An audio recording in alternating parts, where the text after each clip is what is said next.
sisters, hope you guys are well, inshallah. So we had a sister come, with a brother. Assalamu alaikum, how you doing? How you doing? Okay, how you doing, sister?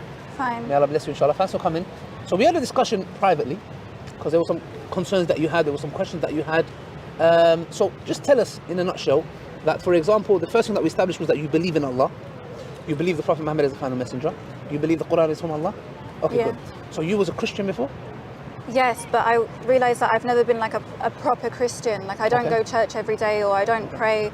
It would only be for the special occasions, Christmas, Easter, things like that. Okay, all right, this is understandable. Okay, so you don't believe Allah to be a man? No. You don't associate partners with him? Okay, so I would say to you, you're a Muslim. So we had another shahada just a minute ago. I don't know if you listened to it. Yeah. So the same thing I said to him, you internally already believe. You have to testify it on your tongue. Okay. Now, before we go into that, because that seems like you had some questions. What is it that was stopping you? You mentioned a few things, because there might be sisters that are watching this that might relate to. Yes, please, sister. The dress code. Okay. And the hijab. Okay. What's the issue with those that you have? Is that what's stopping you from taking the shahada?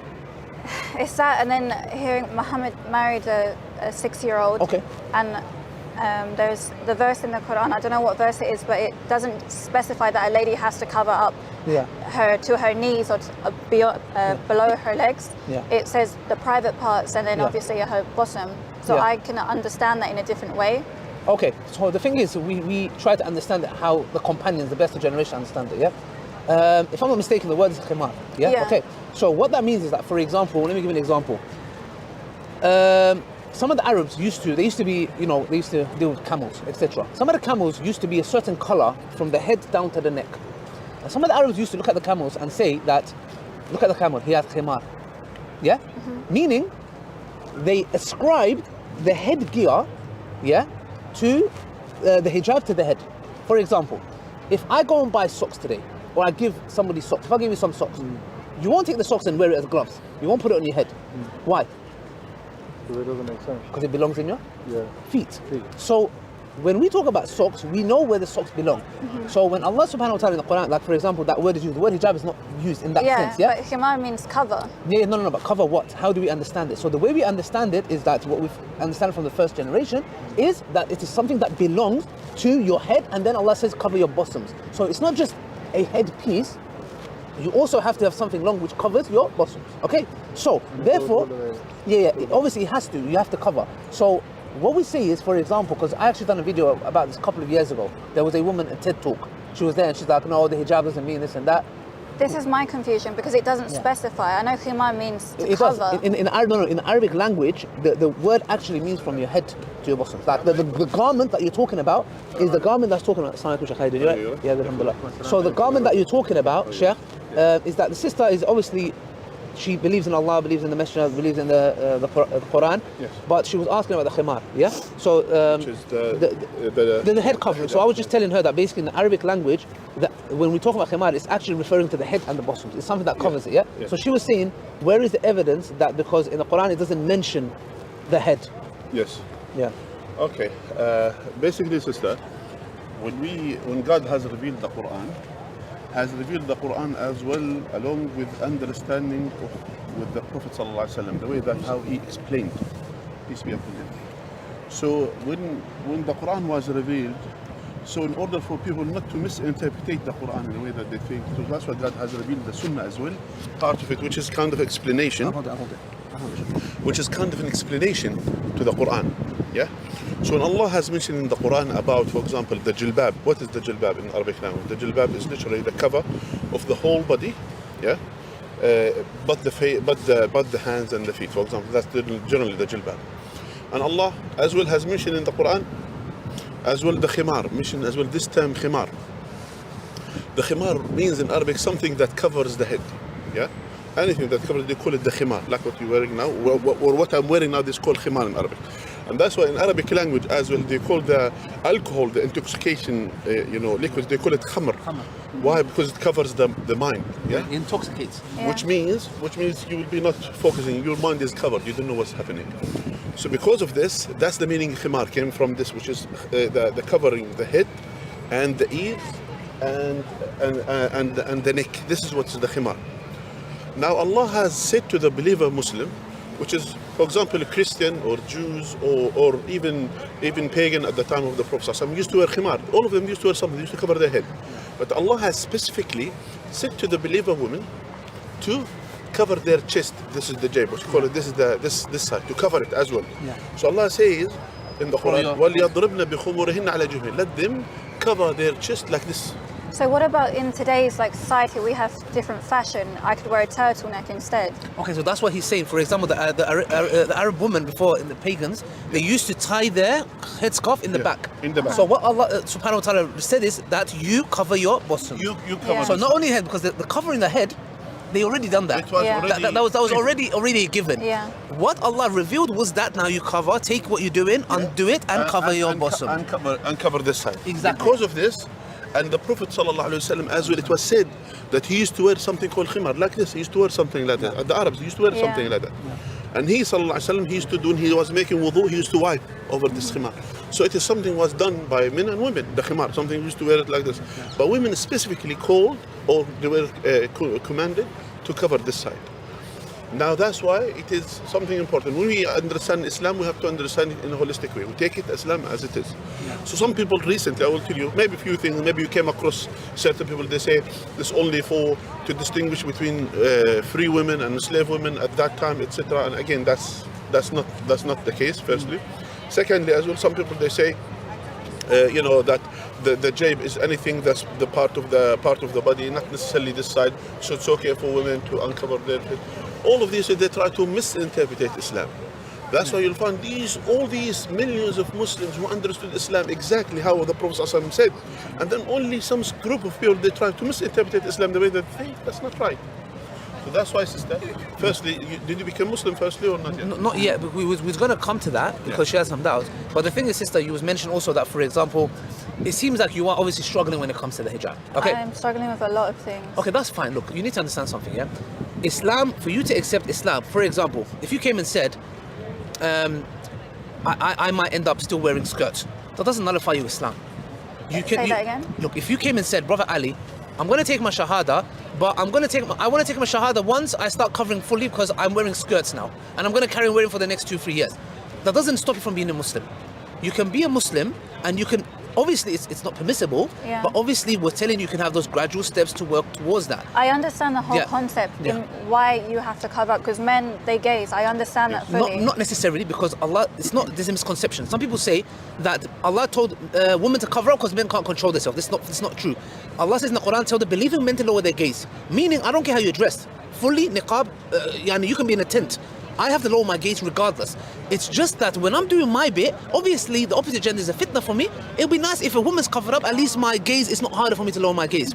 So it's both parts doing the job. So I want to make that clear, because some people think like, oh, Muslim men are animals, so Allah told the Muslim woman, you cover up because these people are animals. That's not true. We are told to lower our gaze regardless.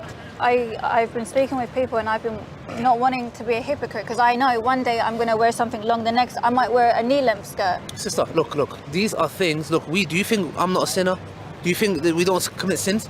Our sins are different. The point is this, that doesn't stop you from accepting Islam, and it doesn't nullify your Islam. What will take you out the fold of Islam, or why you can't be a Muslim, is if you come to me today and say, I still believe Jesus is the Son of God. I'll say, okay, let's work on that. Because you can't be a Muslim and believe that. You don't believe that, sister. You believe in His oneness, you believe in the Prophet ﷺ, you believe in the final message, you are a Muslim internally, you have to testify it. But these things that you're talking about is a gradual process. Can I ask something? Please, sister. So what if I take the shahada, and I'm going through, I don't want to dress that way, I don't want to. Okay, which way? The hijab? To hide my ankles, to hide my legs, to hide my arms. Because some are finish your point quickly, I'm Western, I'm used to dressing a certain way, and I'm happy like that. Okay. Can I say to you something? You're missing a beautiful point. You said, can I take my shahada, but I can't do this at this moment. Firstly, there is no harm for you. Can I still go to Jannah? Even if I'm trying. Let me tell you something. Nobody can say you're going to go hellfire for that. Let me tell you something. Anyone who lived by La ilaha illallah, to say that testify none worthy of worship except Allah, and Muhammad sallallahu alaihi wasallam is the messenger of Allah, establishing the prayer, fasting the month of Ramadan. Do what you can do from the commandments of Allah Azza wa Jal. Now, and as well, the clothing is a gradual change. Is a gradual. We don't say to you, today you have to wear the hijab. If you don't wear the hijab, you're going to go to. We don't say this, but we say to you, it is something important as well for you to consider within a time frame, whenever you think is convenient for you to do But it. what if I never do that? Even if you never do it. Even if there are some Muslims who didn't do it, but still. Yes. But we say to you, but you need to know as well that by you not doing it, you're committing sin. Yes, look. Let's make some things clear. If you, never say never. Number one, this one lesson I learned, yeah? Never say, I will never do that. You might end up dressing better than born Muslims. Mark my words. This day, write it down. Wallahi, uqsum billah, I swear upon the Rabbul Kaaba. When you have that connection with your Lord, sister, the Lord of the Kaaba. The Lord of the Kaaba, yes. Because maybe she doesn't know that. Oh, sorry. I got a bit passionate. sorry. I swear the Lord of the Kaaba, yeah, sister, that there will come a day, and I want you to buy a book, by the way, yeah. It's called Beauty Sick. That's what he wanted to get. Okay, let me tell you something, yeah.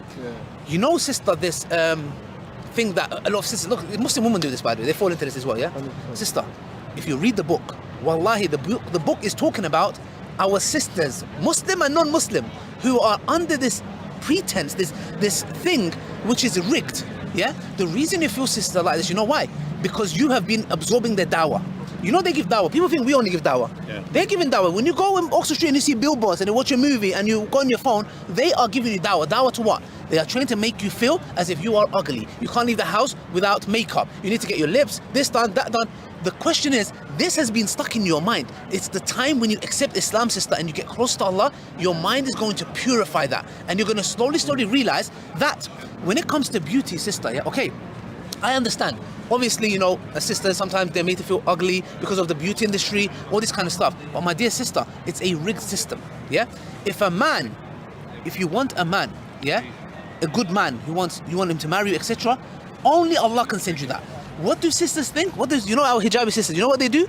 They think, I want to find somebody. Nobody wants someone in a hijab. So they say, I know, let me take my hijab off, make my hair nice.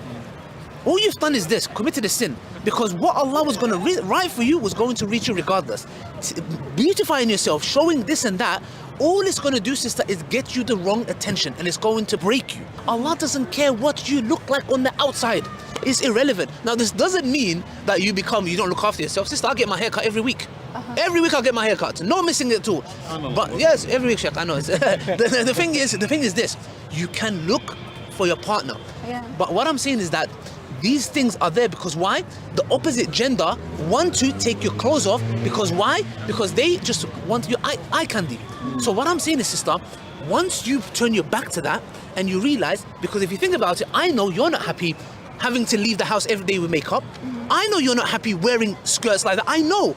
The only reason you're doing especially in the winter, like sometimes. Sheikh. Look, wallah, I see Sheikh, la ilaha illallah. Here, and I say once I was giving dawah once in Leicester Square, and then two women, they came revealing, they were shivering. And I said, listen, I was telling them, they said, are you comfortable like this? She said, of course not. I said, then why are you doing it? Why are you doing it? Yeah. Because why are you doing it? Because I look good. I said you're gonna get ill, and so especially high heels. You know what high heels does? They take you off. I put my boots on today because they look nice. Okay. No problem. But sister, look, may Allah bless you. In front of Allah, you look nice with your iman. Yeah, no boots, nothing. But what I'm saying is, again, the wearing boots is not haram. The point is this, sister, that this cycle is rigged. Yeah. You are never going to be happy. There are people, when you read the book, in the book it says there are young girls who are starving themselves. They have a clock routine. Every 4 hours they have one yogurt so they don't pass out.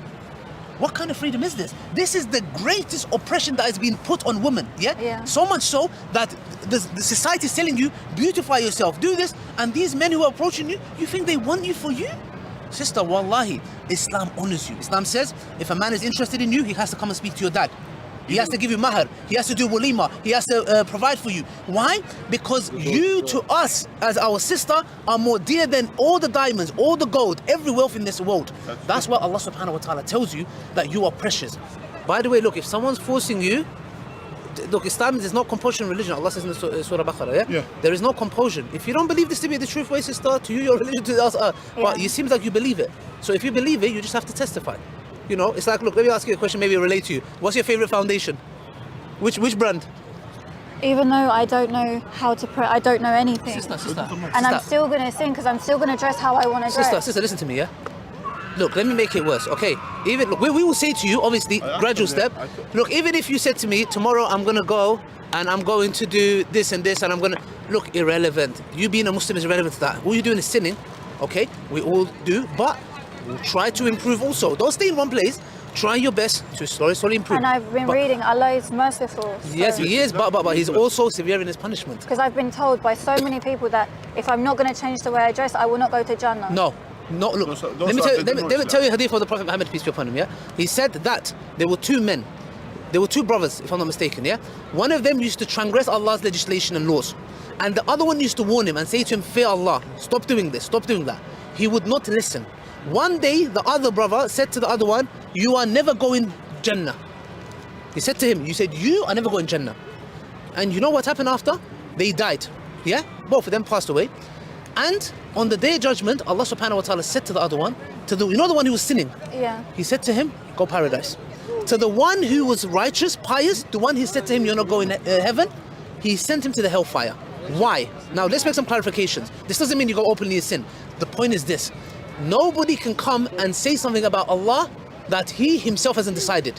I cannot come and say, you see that person is going hell, or Ali Dawah is going Jannah. Nobody can say that. We say he died on Iman, he died on disbelief. Nobody can come and say to you, you're going hellfire. Yeah. And to me now, Christianity just seems like a huge, contradiction. Yeah. A huge one. And there's nothing. If there was something so strong to keep me, I'd stay. But there's nothing Good. there. So sister, you're on the haqq, yeah? we're gonna have to look. I don't like pushing anybody to shahada. I'm very specific. I don't like this, shahada for the sake of it. You believe.